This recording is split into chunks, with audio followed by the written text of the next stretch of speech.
अस्सलाम वालेकुम everyone, welcome back to my YouTube channel. मैं ठीक हूँ, उम्मीद है आप सब भी ठीक होंगे। अगर आप मेरे यूट्यूब चैनल पर नए हैं तो चैनल को सब्सक्राइब करना ना भूलिए। तो चलिए रुक करते हैं हमारी कहानी शहरयार और नवल की लव स्टोरी की तरफ। अगर आपको मेरी कहानी पसंद आए तो लाइक कीजिए, कमेंट कीजिए, शेयर कीजिए और चैनल को सब्सक्राइब करना ना भूलिए। तो चलिए स्टार्ट करते हैं हमारी कहानी। तो तुम क्या चाहते हो? वो जिया के साथ रेस्टोरेंट में बैठा था। जब सारी बात सुनने के बाद उसने एक फीकी सी मुस्कुराहट के साथ पूछा। मैंने अम्मी से कह दिया कि जिया भी नहीं मानेगी, मगर उनकी अपनी एक सोच है। हो सकता है वो तुम्हें प्रेशराइज करे, मगर कोई दबाव मत लेना, वही करना जो तुम्हें सही लगता है। उसकी बुरी आंखों में संजीदगी और बेकरारी बसी हुई थी। जिया गौर से उसे देख रही थी। तो कौन है वो? कौन? वो इस सवाल पर चौंका। वही जिसके लिए तुम इतना परेशान हो और जिसका नाम तुम फुफ्फो के सामने नहीं ले सकते। वो बेख्तियार बालों में हाथ फेरने लगा। मैं क्या सोचती हूँ वो छोड़ो। शहरयार, तुम क्या चाहते हो वो क्लियर करो। तुम ऐसा क्यों समझती हो कि कोई है? वो होंठ चबाते हुए उससे पूछने लगा। जिया मुस्कुरा दी। तुम्हें बचपन से जानती हूँ शहरयार, तुम मुझसे अपने आप नहीं छुपा सकते। अगर ऐसा ना होता तो मैं तुम्हारे लिए परफेक्ट चॉइस होती। तुम अपना आप बचाने के लिए ये मामला मुझ पर ना छोड़ते। वो उसे सही मायनों में चुप करवा गई थी। तो अब बताओ कौन है वो? जो भी है, अम्मी के लिए कभी काबिले कबूल नहीं होगी। उसने एक गहरी सांस लेकर दिल का गुबार निकाला। जिया के चेहरे का रंग पल भर को बदला, फिर वो सर हिलाने लगी। समझ गई, यानी फुफ्फो का डर सही निकला। क्या? वो ठिठक कर उसे देखने लगा। कम से कम तुम तो ये मत कहो। तुम्हारी कजिन है ना वो? जिया ने उसकी बात अनसुनी कर दी, पूछते हुए अजीब सी हालत उभर आई थी उसके चेहरे पर। बहुत खूबसूरत है वो। ये वक्त इन बातों का नहीं है जिया। मुझे बस अब अम्मी को उनके इरादों से बाज रखना है और मैं चाहता हूँ कि इसमें तुम मेरी मदद करो। वो थोड़ी रुखाई से बोला। ठीक है, मैं उन्हें समझा लूंगी। जिया का रंग फीका पड़ गया। शहरयार सिर्फ मेरे दोस्त है, मैं उससे शादी के बारे में सोच भी नहीं सकती। यही कहलवाना चाहते हो ना तुम मुझसे? क्या मतलब? मैं कहलवाना चाहता हूँ? क्या तुम खुद ऐसा नहीं चाहती? वो हैरान सा रह गया। वैसे कितनी अजीब बात है ना शहरयार। मैं तुम्हारी बचपन की साथी हूँ, मगर तुम्हें कभी मुझ में वो बात नजर नहीं आई। और उसके साथ कुछ दिन गुजरे हैं, वो तुम्हारे लिए हर चीज से बढ़कर हो गई, माँ की ख्वाहिश से भी बढ़कर।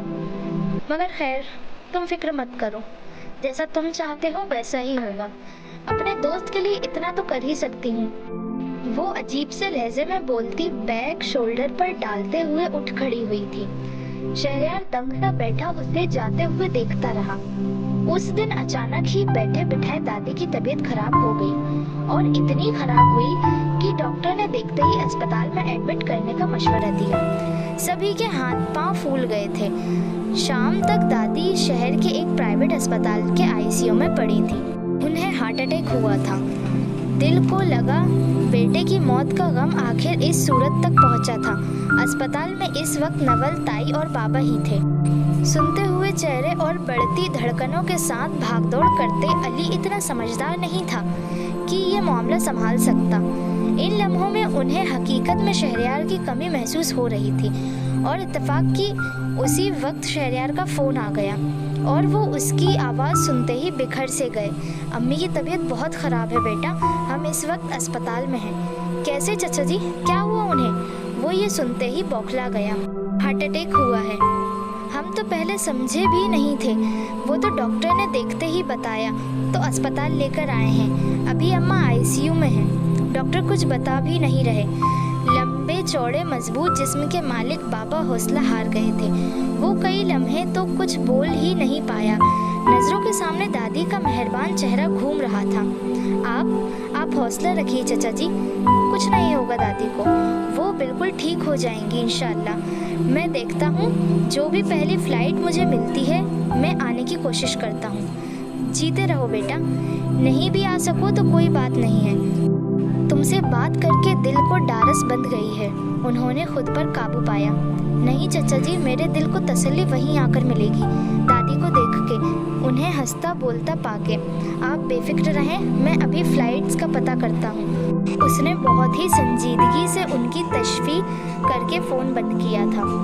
उनके होंठों पर कई दुआएं आके ठहर गईं। तुम तो बिल्कुल पागल हो गए हो शहरयार, तुमने ऐसा सोच भी कैसे लिया? वो टिकट कंफर्म करा के घर आया था। अम्मी तो ये सुनते ही गुस्से से बिफर गई। वो पैंट की जेब में हाथ डाले स्पॉट नज़रों से उन्हें देखता रहा। दादी की तबीयत बेहद ख़राब है अम्मी, मुझे बस 2 दिन के लिए वहाँ जाना है। तो तुम्हारे वहाँ जाने से क्या वो ठीक हो जाएंगी?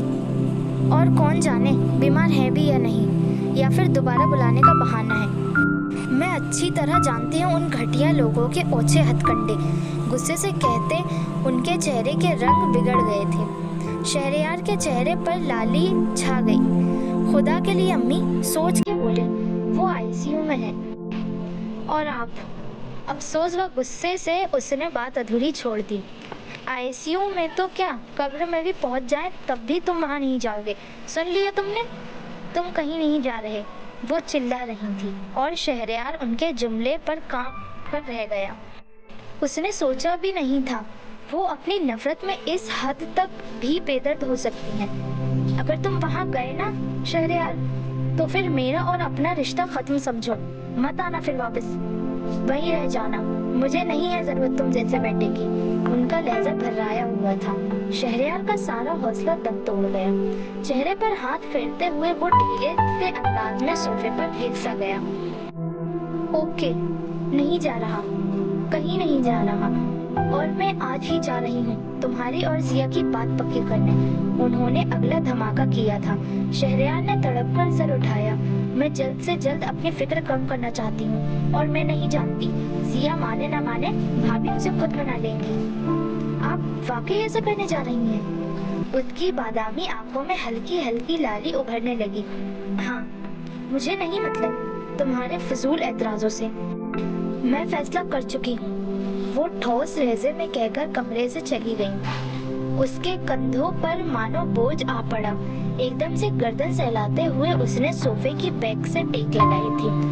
आपको क्या लगता है शहरयार वहाँ जा भी पाएगा या नहीं? अपनी राय कमेंट में ज़रूर बताएं। आपने हमारी कहानी यहाँ तक सुनी, आपको हमारी कहानी कैसी लगी? अगर आपको हमारी कहानी पसंद आई हो तो लाइक कीजिए, कमेंट कीजिए, शेयर कीजिए और चैनल को सब्सक्राइब करना ना भूलिए। तो चलिए मिलते हैं हमारी नेक्स्ट वीडियो में, तब तक के लिए खुदा हाफिज़। Thank you for watching.